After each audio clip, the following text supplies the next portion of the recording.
یہ ہے north Korea کا dictator president Kim Jong Un. کہا جاتا ہے کہ اس نے نارتھ کوریا میں اپنی الگ ہی دنیا بسا رکھی ہے، ایک ایسی دنیا جسے جیتا بھی یہی ہے اور چلاتا بھی یہی ہے۔ کم جونگ ان ایک ایسا ڈکٹیٹر ہے جسے دنیا کا کوئی بھی ملک ہلکا نہیں لیتا، پھر چاہے وہ امریکہ ہی کیوں نہ ہو۔ یہاں کی آرمی بھی یہی ہے اور گورنمنٹ بھی یہی۔ یہ نہ صرف طاقتور انسان ہے بلکہ بہت خطرناک بھی۔ ادھر لا بنانے والا بھی یہی ہے اور توڑنے والا بھی یہی۔ اس کے بنائے ہوئے لاز کو اگر کسی اور نے توڑنے کی جرت کی تو اس کو صفائے ہستی سے مٹانا اس کی زندگی کا مقصد بن جاتا ہے، پھر چاہے وہ اس کا سگا انکل ہو یا اس کا اپنا بھائی ہی کیوں نہ ہو۔ ناظرین، north Korean president Kim Jong Un کا بڑا بھائی کم جونگ نیم ہمیشہ سے ہی نارتھ کورین رجیم کے خلاف آواز اٹھایا کرتا تھا۔ 2003 میں اس کو سزا کے طور پہ ملک سے نکال دیا گیا اور وہ چائنا میں شفٹ ہو کر خاموشی سے اپنا گزر بسر کرنے لگا۔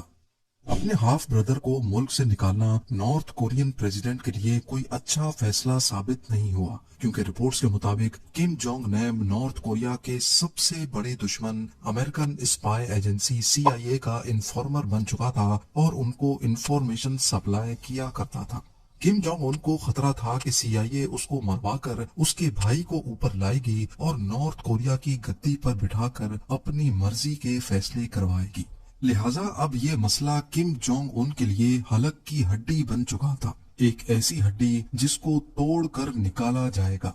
فیبروری 13، 2017 کو کم جونگ نیم کوالالمپور سے مکاؤ جانے کے لیے کوالالمپور انٹرنیشنل ایئرپورٹ میں داخل ہوئے۔ ان کو اس بات کا بالکل بھی علم نہیں تھا کہ ہتھیاروں کا ایک گروپ پہلے سے ان کا ایئرپورٹ پر انتظار کر رہا ہے۔ اس کام کو انجام دینے کے لیے بہت اعلیٰ درجے کی پلاننگ کی گئی، جیسا کہ موویز میں دیکھی جاتی ہیں۔ ایک کورین آدمی نے خود کو ٹی وی پروڈیوسر ظاہر کر کے 2 خواتین کو یہ کہہ کر ہائر کیا کہ وہ ایک کامیڈی شو اسٹارٹ کرنے والا ہے۔ ایک خاتون کا تعلق ملیشیا سے جبکہ دوسری خاتون ویتنامیز تھی۔ ان کو بتایا گیا کہ وہ ایک پرینک شو کرنے جا رہے ہیں جس میں انجان لوگوں کے چہروں پر آئل لگانا ہے اور پھر ایک سیکرٹ کیمرہ سے ان کا ریئیکشن ریکارڈ کیا جائے گا۔ دونوں خواتین کا کانفیڈنس بنانے کے لیے کئی مہینوں تک انہوں نے یہ پرینک شو واقعی میں شوٹ بھی کیا، جس میں بیبی آئل کا استعمال کیا جاتا تھا، لیکن ان دونوں خواتین کو ذرہ برابر بھی بھنک نہیں پڑی کہ یہ پرینک ایک دن ان کو لے ڈوبے گا۔ 13 فیب 2017 کو سو کالڈ پروڈیوسر نے دونوں خواتین کو یہی پرینک کرنے کے لیے کوالالمپور انٹرنیشنل ایئرپورٹ بلایا۔ نارتھ کورین پریزیڈنٹ کا بھائی کم جونگ نیم جیسے ہی ایئرپورٹ میں داخل ہوا تو پروڈیوسر نے اشارہ کر کے پرینکسٹرز کو بتایا کہ ان کو اب آئل اس ٹارگٹ کے چہرے پر لگانا ہے، لیکن اس بار یہ بیبی آئل نہیں بلکہ ایک جان لیوا نرو ایجنٹ تھا۔ CCTV فوٹیج میں دیکھا جا سکتا ہے کہ دروازے سے اندر جانے کے فوراً بعد ایک خاتون اپنے ہاتھ پہ آئل ملتی ہوئی گئی اور ٹارگٹ کے چہرے پر یہ آئل لگا دیا۔ کم جونگ نیم جو اس بات سے بالکل بے خبر تھا، اس نے کافی غصے کا اظہار کیا۔ پلان کے مطابق آئل لگانے والی خاتون ہنستی ہوئی یہ شرارت کر کے موقع سے فرار ہو گئی۔ کم جونگ نیم واپس گیٹ سے باہر آیا اور آفیسرز کو اس بات سے آگاہ کیا۔ آفیسرز نے فوراً اس کو ایئرپورٹ پر ہی موجود میڈیکل فیسلٹی بھیج دیا۔ اسی دوران بلیک ڈریس اور سوٹ کیس میں ایک شخص جو یہ سارا منظر دیکھ رہا تھا وہ میڈیکل فیسلٹی کے باہر آیا اور اس بات کی تسلی کی کہ واقعی کم جونگ نیم پر آئل نے اثر کیا بھی ہے کہ نہیں۔ 10 منٹ کے اندر اندر آئل نے اپنا کام دکھایا اور کم جونگ نیم نے میڈیکل فیسلٹی میں ہی دم توڑ دیا۔ یہ VX نرو ایجنٹ تھا جس کا ایک قطرہ بھی اگر چہرے پر لگ جائے تو یہ سانس کی نالی کے ذریعے لنگز میں جاتا ہے اور فوراً باڈی کے نروس سسٹم کو اٹیک کرتا ہے۔ اس اٹیک کے نتیجے میں باڈی کے نیورو ٹرانسمیٹرز بند ہو جاتے ہیں، یعنی اب باڈی برین سے سگنل لینا بند کر دیتی ہے۔ ایکسپرٹس کا کہنا ہے کہ اگر نرو ایجنٹ چہرے یا ناک کے قریب لگایا جائے تو انسان کی زندگی کا کاؤنٹ ڈاؤن ٹائمر اسٹارٹ ہو جاتا ہے۔ اس پرفیکٹ پلان کو انجام دینے کے پیچھے کئی کردار تھے جو ایئرپورٹ پر ہی موجود تھے۔ ایک کیمیکل اسپیشلسٹ تھا جس نے خواتین کے ہاتھ پہ لگے نرو ایجنٹ کو نیوٹرلائز کیا۔ ड्राइवर था जिसने खवातीन को वहां से भगा दिया, और चंद और किरदार भी थे जो लम्हा बलम्हा इस वाकये की रिपोर्ट कहीं और भेज रहे थे। इस वाकये के बाद मलेशियन पुलिस हरकत में आई और दोनों खवातीन को अरेस्ट कर लिया गया। उन दोनों को जब बताया गया कि उनके प्रैंक की वजह से नॉर्थ कोरियन प्रेसिडेंट के भाई की मौत हो गई है, तो उनके पैरों तले जैसे जमीन ही खिसक गई। उन्होंने जब अपने सो कॉल्ड प्रोड्यूसर को कॉल लगाई तो तब तक बहुत देर हो चुकी थी। पुलिस का कहना है कि इस प्लान में 4 लोग इन्वॉल्व थे जिन्होंने मलेशिया में नॉर्थ कोरियन एम्बेसी में पनाह ले रखी थी, और मर्डर के फौरन बाद वो यहाँ से प्री बुक्ड फ्लाइट से जकार्ता, दुबई और व्लादिवोस्टॉक के बाद सीधा नॉर्थ कोरियन कैपिटल प्योंगयांग भाग गए। ड्राइवर, केमिस्ट और दोनों खवातीन जिनको इस्तेमाल किया गया था, उनको 2 साल जेल में रखने के बाद मलेशियन पुलिस ने रिहा कर दिया। इस प्लैंड मर्डर की तमाम कड़ियां घूम फिर कर मरने वाले के भाई और north Korean president Kim Jong Un की तरफ जाती हैं। नॉर्थ कोरिया पर किम फैमिली पिछले 80 सालों से वायलेंस और टेरर के दम पर राज कर रही है।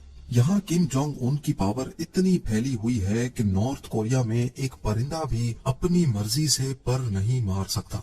यहाँ सिर्फ पैसा उनके पास है जो प्रेसिडेंट के साथ खड़े हैं। लोकल पॉपुलेशन को कंट्रोल में रखने के लिए उनको गुलाम बनाकर काम करवाया जाता है। किसी ने गलती से भी आवाज उठाने की कोशिश की या प्रेसिडेंट के खिलाफ एक अल्फाज भी बोला तो उसकी सजा मौत से भी बढ़कर है। यही वजह है कि नॉर्थ कोरिया में 60% लोग पॉवर्टी यानी गरीबी में रहते हैं। यहाँ रोड्स हैं लेकिन उस पर गाड़ियां नहीं चलती क्योंकि लोगों के पास कार्स खरीदने के पैसे ही नहीं हैं। यहाँ ना तो फेसबुक है, ना व्हाट्सएप और ना ही यूट्यूब। सोशल मीडिया का तो कोई कॉन्सेप्ट ही नहीं है, यानी यहाँ इंटरनेट की डेफिनेशन ही अलग है। अव्वल तो यहाँ कोई टूरिस्ट जाना पसंद ही नहीं करता, लेकिन अगर कोई फिर भी जाना चाहे तो नॉर्थ कोरिया में एंटर होने से पहले उसकी कड़ी जांच और चेकिंग की जाती है। टूरिस्ट के फोन में एक एक फोटो तक चेक की जाती है। नॉर्थ कोरिया का बुरा इमेज अगर किसी फोटो में भी पाया गया तो पूरे फोन को जब्त कर लिया जाता है। नॉर्थ कोरिया में फॉरेन मूवीज और सॉन्ग सुनने पर सख्त पाबंदी है। नॉर्थ कोरिया में रहकर इंटरनेशनल कॉल्स करना भी एक क्राइम है। 2007 में एक बिजनेसमैन को भरे मजमे में तब मार दिया गया जब उसने अपने सीक्रेट फोन से इंटरनेशनल कॉल की थी। North Korean dictator Kim Jong Un की किसी भी तरीके से बात ना मानना और मीटिंग में उसके सामने सो जाना ऑफिशियल्स को सख्त सजा भी दिला सकता है। एक मीटिंग के दौरान जब डिफेंस मिनिस्टर को नींद का झोंका आया तो सबके सामने उसको मौत के घाट उतार दिया गया। इन सब सख्त रूल्स के अलावा नॉर्थ कोरियन सिटीजन ने अगर गद्दारी की तो न सिर्फ उसको बल्कि उसके बाप और उसके बच्चों को भी सफाए हस्ती से मिटा दिया जाता है, क्योंकि किम जोंग उनका मानना है कि जिस खून में भी गद्दारी आई तो वो उसकी पुश्ते मिटाकर लोगों के लिए एक दर्दनाक मिसाल बनाना चाहता है। न सिर्फ इतना बल्कि यहाँ सिर्फ गवर्नमेंट अप्रूव्ड हेयर कट्स ही करवाए जा सकते हैं और यहाँ खेली जाने वाली गेम्स के भी अपने ही रूल्स हैं। नॉर्थ कोरिया में कोई भी रिलीजन प्रैक्टिस करने की परमिशन नहीं है। अगर किसी के पास किसी भी रिलीजन की बुक या एक पेज भी मिला तो उसको कड़ी सजा से गुजरना पड़ता है। यूं समझ लिया जाए कि नॉर्थ कोरिया दुनिया का सबसे बड़ा जेल है तो ये भी गलत ना होगा और इस जेल से निकलना नामुमकिन है। नॉर्थ कोरिया दुनिया का वो मुल्क है जहां से भागना लिटरली इम्पॉसिबल है। ये सारी हकीकत जानकर हम सबके जहन में एक सवाल उठता है कि आखिर किम जोंग उन या उसके बाप दादा ने इतनी सख्ती क्यों कर रखी है। इस सवाल का सीधा सीधा जवाब है पावर। जी हाँ, जब कोई डिक्टेटर अपने लोगों पर जुल्म करता है तो उसको अच्छी तरह मालूम होता है कि अगर मैंने अपने लोगों पर से अपना रोब हटा दिया तो सबसे पहले वो मेरे तख्त को उखाड़ फेंकेंगे। यही वजह है कि किम जोंग उन अपने बाप दादा के फुट स्टेप्स को फॉलो कर रहा है। नॉर्थ कोरिया की ह्यूमन राइट वायलेशंस के खिलाफ किम का सबसे बड़ा दुश्मन अमेरिका भी खुलकर कुछ नहीं कर पा रहा, क्योंकि नॉर्थ कोरिया एक न्यूक्लियर पावर्ड स्टेट है। अमेरिका यहाँ फिजिकल इंटरवेंशन तो नहीं कर सकता, लेकिन किम का घेरा तंग करने के लिए अमेरिका ने नॉर्थ कोरिया पर खासी सैंक्शंस लगा रखी है। जैसा कि दूसरी कंट्रीज नॉर्थ कोरिया से किसी किस्म की भी ट्रेड नहीं कर सकती। گولڈ، منرلز، میٹلز، آئرن اور حتیٰ کہ کوئلہ بھی ان سے نہ کوئی خرید سکتا ہے اور نہ ہی ان کو بیچ سکتا ہے۔